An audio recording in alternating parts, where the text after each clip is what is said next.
Shalom, perkenalkan nama saya Fikri Manuel dengan NIM 2023 79048. Pada video kali ini saya akan mereview kembali contoh soal dan penyelesaian dengan menggunakan metode Debir dan Martin dan metode Scamerman pada penurunan konsolidasi.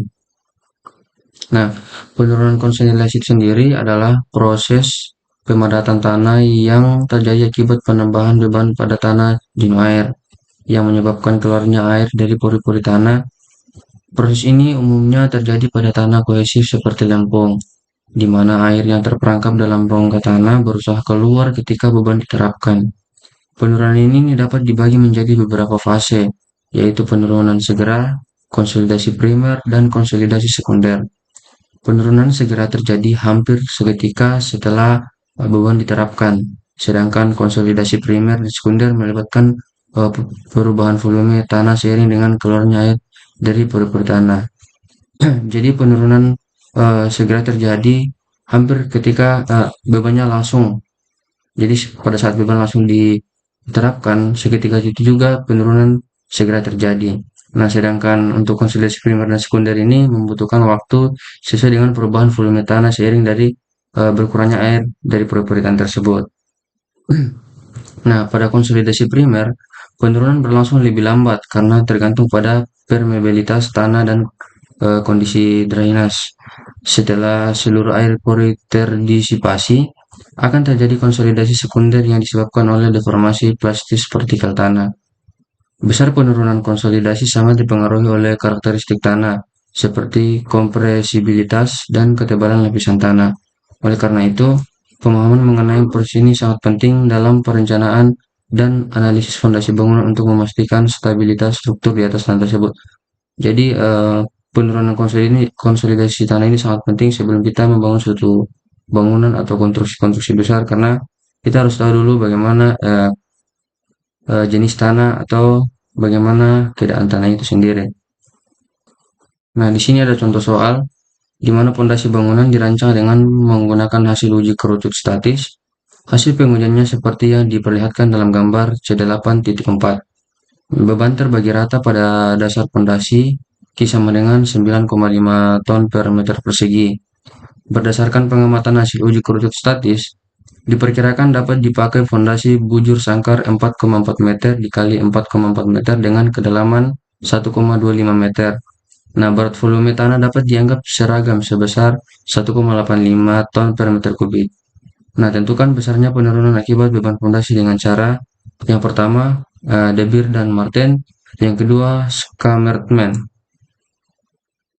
Nah, di sini kita bisa lihat gambar pada contoh soal tadi. Nah, besarnya kompresi eh, yang diperhitungkan adalah 2B sama dengan 2 dikali 4,4 meter sama dengan 8,8 meter di bawah dasar pondasi dengan mempertimbangkan hasil uji kerucut statis di gambar C4 C8.4A. Jadi yang ini. Lapisan tanah dapat dibagi menjadi 3 lapisan dengan nilai Qc yang diratakan. Jadi di sini ada nilai Qc-nya sesuai dengan kedalamannya. Ini. Nah, pada kedalaman 1,25 meter sampai 3,6 meter itu dia punya nilai Qc sama dengan 40 kg per cm persegi. Nah, untuk kedalaman 3,6 sampai 5 meter itu 80 kg per cm persegi. Nah, untuk kedalaman 5 meter sampai 1,05 m, Qc-nya itu mencapai 150 kg per cm persegi. Nah, hitungan pertama penurunan dengan cara De Beer dan Martin. Nah, tekanan overburden efektif awal di tengah-tengah tiap lapisan. Jadi lapisan pertama itu P01 yang ini 2,43 dikali dengan 1,85. Jadi 1,85 ini adalah berat volume jenis tanah. Jadi pada soal tadi itu berat volumenya semua itu seragam. Jadi pada eh, lapisan yang pertama itu diperoleh hasilnya em, 4,49 ton per meter persegi. Kemudian pada lapisan yang kedua P02 sama dengan 4,3. Jadi di sini 4,3 dikali dengan volume tanahnya tadi itu 1,85, kita peroleh hasil 7,96 ton per meter persegi. Untuk kedalaman yang berikutnya itu 7,53 meter. Jadi 7,5 dikali dengan volume tanahnya itu 1,85, kita peroleh hasil 13,93 ton per meter persegi. Nah, kemudian kita lanjut menghitung tambahan tegangan vertikal neto. Nah, QE-nya itu sama dengan 9,5. Nah, nilai 9,5 ini tuh eh, beban terbagi rata pada dasar pondasi. Terus 1,25 itu 1,25 ini tadi tuh pada soal kedalaman pondasi. Kemudian 1,85 itu volume tanah.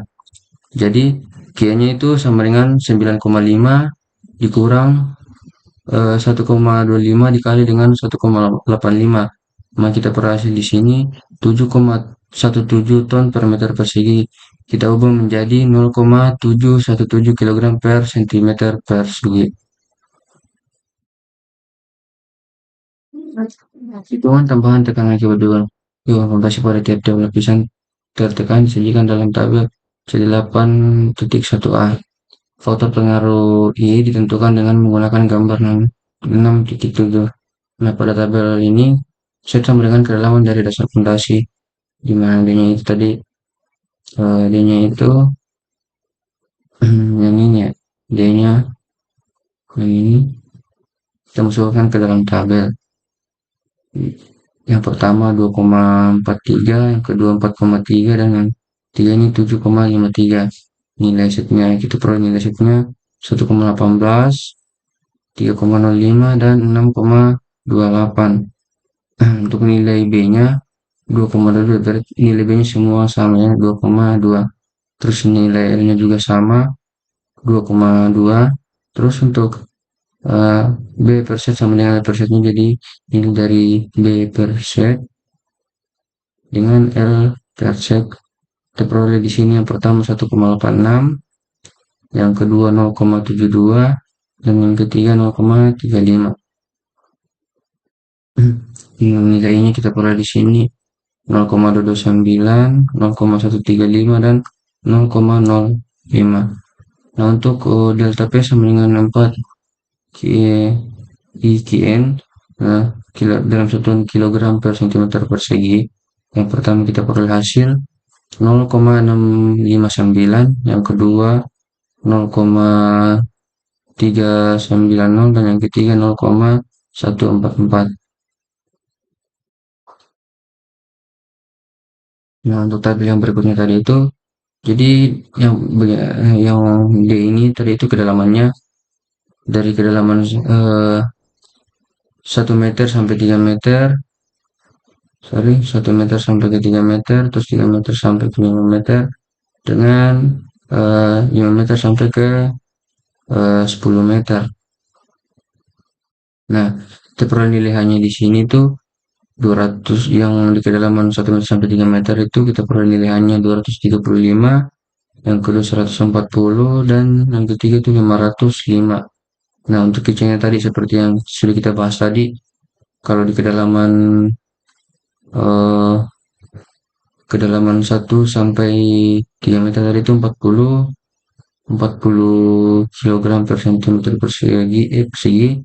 Terus kalau kedalaman 3 meter sampai 5 itu 80. Terus kalau kedalaman 5 meter sampai 10 meter itu 150 kilogram per cm persegi. Jadi ini kita masukkan ke dalam tabel di bawah ini. Oke, untuk nilai C-nya. Nah, untuk nilai P absennya itu pada kedalaman 1 sampai 3 meter itu kita peroleh hasil 0,449, terus yang kedua 0,796, yang ketiga 1,393. Nah, di sini kita penurunan nilai C-nya 133,63, terus yang kedua 150,75, dan yang ketiga 161,52. Untuk nilai delta P-nya, yang pertama kita peroleh nilai 0,659, yang kedua 0,390, dan yang ketiga ini 0,144. Nah, untuk nilai SI-nya, di sini yang pertama kita peroleh 1,59, terus yang kedua 0,37, dan yang ketiga 0,30. Maka total dari SI-nya itu, jadi jumlah dari ini kita peroleh 2,26 cm. Nah, jadi nilai C-nya tadi itu kita peroleh dengan menggunakan rumus ini, 1,5 QC dibagi dengan penol absennya. Nah, untuk rumus untuk mencari S-nya tadi itu, jadi nilai dari H dibagi dengan C ln dikali PO absen ditambah delta P dibagi PO nol absennya. Jadi nilai dari eh, dari tabel tadi ini kita substitusikan dalam rumus ini. Nah, maka jadi dengan cara De Beer dan Martin diperoleh nilai SI-nya itu 20, 20 sorry,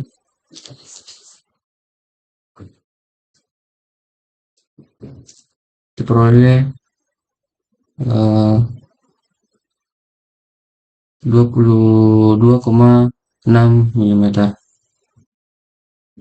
Nah, untuk cara yang kedua, pada dasar fondasi digambarkan diagram Scamerman dengan tinggi diagram 2B sama dengan 8,8 meter yang tadi. Nah,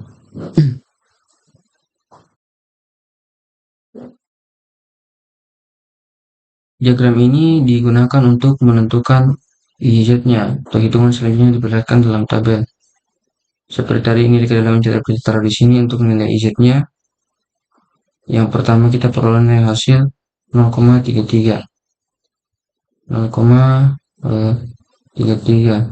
Terus yang kedua 0,52 dan yang ketiga 0,23. Dengan nilai delta setnya itu 235, 140 dan 505. Untuk C1-nya kita menggunakan rumus yang ini. Jadi C1 sama dengan 1 dikurang 0,5, terus dikali dengan penol absennya kali I dengan QN-nya. Nah, 1 dikurang 0,5 dikali 0,231 dibagi dengan 0,717, kita peroleh hasil di sini 0,84. 0,84-nya. Jadi nilai C1-nya dengan nilai C2-nya itu sama. Sama dengan nilai B dan L-nya tadi pada pembahasan sebelumnya. Nah, untuk nilai CC-nya itu yang pertama itu dari nilai dari CC dari kedalamannya tadi, yang kalau kedalaman 1 meter itu 40, 1 meter sampai 3 meter itu 40, terus 3 meter sampai 5 meter itu 80, terus 5 meter sampai 10 meter itu 150 ya. Nah, untuk nilai E-nya di sini, jadi nilai dari QC-nya tadi itu kita kalikan 2 seperti pada ini dengan tinggi diagram 2B.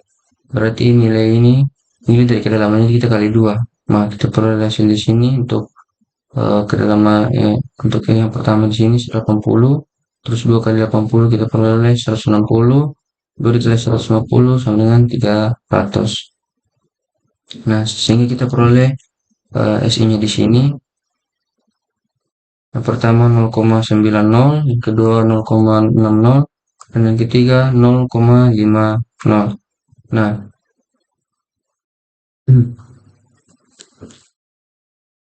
nilai-nilai dari C1 dan C2 diperoleh dengan cara sebagai berikut. Jadi, untuk menentukan nilai C1 dan C2-nya itu menggunakan rumus ini yang saya jelaskan tadi. Nah, untuk penurunan pada waktu T sama dengan 50 tahun, jadi C2 sama dengan 1 ditambah dengan 0,2 log T dibagi dengan 0,1, 1 tambah 0,2 log 50, jadi nilainya sama dengan 50 tahun. 50 dibagi 0,1. Nah, kita peroleh hasil di sini 1,54.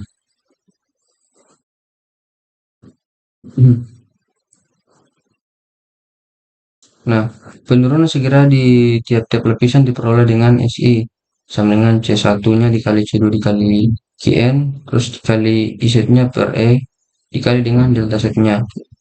Nah, dari tabel eh, C8.1C ini, tabel yang ini, tabel yang ini, itu kita peroleh penurunan total dengan cara skema Riemann itu SI-nya sama dengan 2,00 cm atau sama dengan 20, mm. Jadi jumlah isinya yang ini tadi itu kita jumlah sama dengan pada contoh soal yang pertama tadi. Jadi nilai isinya kita jumlah.